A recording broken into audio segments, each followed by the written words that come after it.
Horror कहानियां थी। चुड़ैल पार्ट 1। ऊंची ऊंची पहाड़ियों और घने जंगल से घिरा हुआ भैरवगढ़ गांव काली पहाड़ी के ठीक पीछे था। काली पहाड़ी यानी मौत का घर। भैरवगढ़ गांव तक पहुंचने का रास्ता बेहद दुर्गम था। लगभग 24 घंटे घने तूफान और तेज हवाओं की वजह से वहां के वीराने माहौल की कहानियां लोगों के दिलों को दहला देती थी। ऐसे बहुत कम लोग थे जो भैरवगढ़ गांव तक जाने की हिम्मत करते थे। लोगों का कहना था कि इस गांव के आसपास बुरी आत्माओं का साया मंडराता है। गांव के रहने वाले लोगों ने वैसे तो अपनी आंखों से किसी बुरी आत्मा या साये को नहीं देखा था, लेकिन गांव का बच्चा बच्चा इस बात को महसूस कर सकता था कि गांव के ऊपर कोई तो खौफनाक साया मंडरा रहा है।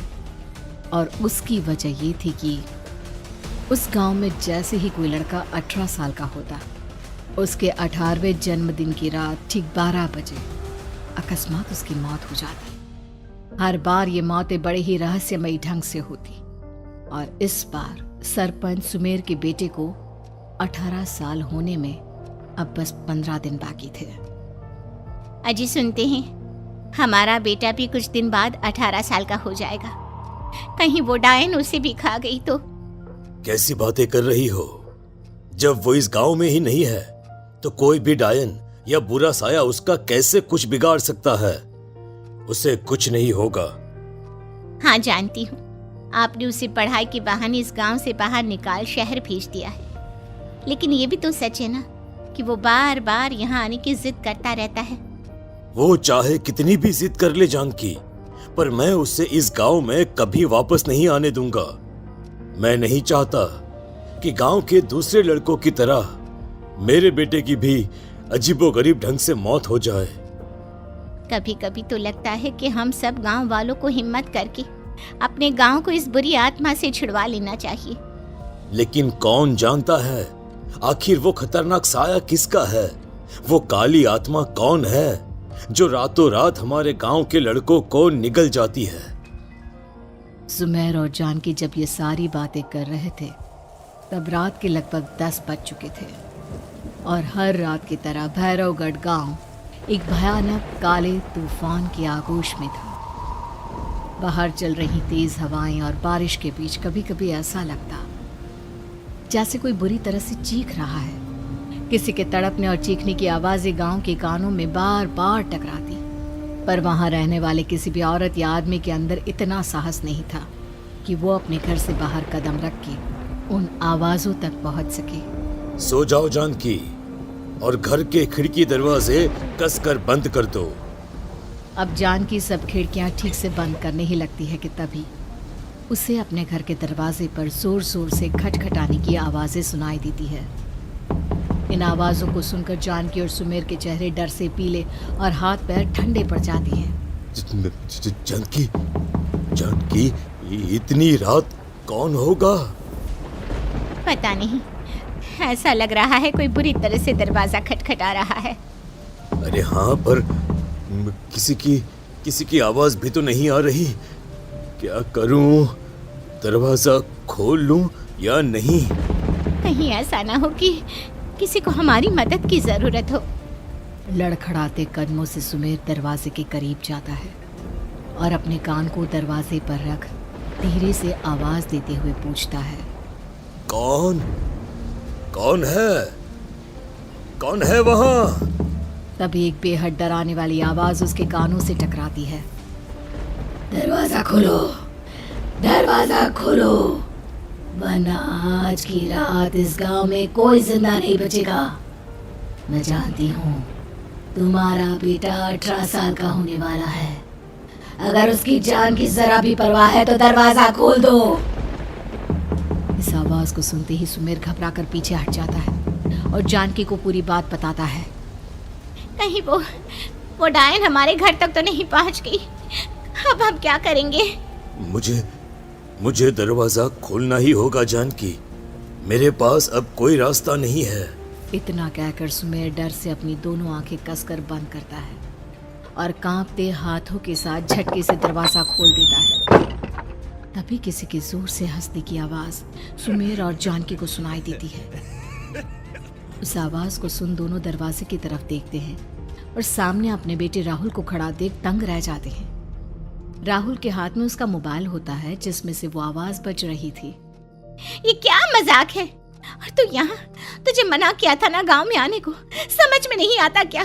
18 साल का होने वाला है तू। माँ, आप लोग भी पता नहीं किन अंधविश्वास भरी बातों पर भरोसा करते हैं। क्या मैं अपने घर नहीं आ सकता? आप लोगों से नहीं मिल सकता? देख बेटा, हमने तुझे किसी वजह से ही इस गांव से दूर रखा था और यहाँ आकर तूने अच्छा नहीं किया। चल, मैं तुझे अभी के अभी वापस शहर छोड़कर आता हूँ। ओफो पापा, आप बेकार की बातों से परेशान हो रहे हैं। बाहर इतना तेज अंधड़ तूफान चल रहा है, कहीं जाने की जरूरत नहीं है। मैं बस आप लोगों से मिलने आया हूँ, कुछ दिन रहकर चला जाऊंगा। दिमाग खराब हो गया है इस लड़के का, नहीं जानता कि इस गांव में ये सुरक्षित नहीं है। किसने कहा था तुझे यहाँ आने को? ये आवाजें सुन, बाहर से जो आवाजें आ रही है तुझे सुनाई नहीं देती क्या? अरे माँ, जब जोर से तूफान चलता है, तेज हवाएं चलती हैं, तो इसी तरह की आवाजें आती हैं। ये बहुत नॉर्मल है माँ। नॉर्मल होगी तेरे लिए बेटा। 4 दिन शहर में पढ़कर आया है तो अपने माँ बाप की बात नहीं मान सकता। माँ, मुझे अभी बहुत जोरों से भूख लगी है, पहले कुछ खिला दो, और रात भी बहुत हो गई है। हम इस बारे में कल बात करते हैं, ठीक है?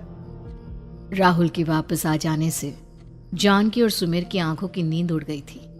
खाना खाने के बाद राहुल तो अपने बिस्तर पर जाकर सो गया, लेकिन जानकी और सुमेर पूरी रात उसके कमरे के बाहर पहरेदारी करते रहे। उन्हें पल पल इसी बात का डर था कि कहीं उनके बेटे को कुछ हो ना जाए। रात बीतती है, सुबह का सूरज निकलता है। अब जैसे ही वो राहुल को नींद से जागते देखते हैं तो उन दोनों के दिल को सुकून मिलता है। अरे माँ, पापा, आप अभी तक यहीं बैठे हैं? क्या पूरी रात सोए नहीं? जिनकी जवान बेटी की जान को खतरा हो, उन माँ बाप को नींद नहीं आती बेटा। अब तो वापस शहर चला जा। देखो माँ, मैं किसी जरूरी काम से इस गांव में आया हूँ, और वो काम पूरा होने के बाद मैं खुद यहाँ से चला जाऊंगा। काम? गांव में तेरा क्या काम है? पापा, मैं बचपन से ही इस गांव के बारे में बेहद डरावने किस्से सुनते आया हूँ, इसीलिए अब मैं उन्हीं किस्सों के ऊपर डॉक्यूमेंट्री फिल्म बनाऊंगा। रिसर्च करना चाहता हूँ कि आखिर सच्चाई है क्या। हे भगवान, लो जी, सुन लिया, और भेजो इसे पढ़ने के लिए शहर। मैंने आपसे पहले ही कहा था, मेरी बहन के पास दूसरे गांव भेज दो। ना ये शहर जाता और ना उल जुलूल की बात इसके दिमाग में आती। जानकी और सुमेर राहुल को समझाने की बहुत कोशिश करते हैं, पर वो किसी की बात नहीं सुनता और अपना कैमरा लेकर गांव की पास वाली काली पहाड़ी की तरफ निकल जाता है। अब राहुल जैसे ही काली पहाड़ी पर पहुंचता है, उसकी नजर पहाड़ी के ठीक बीचों बीच बनी एक पुरानी झोपड़ी पर पड़ती है। यहाँ भी कोई रहता है क्या? ये इंटरेस्टिंग होगा।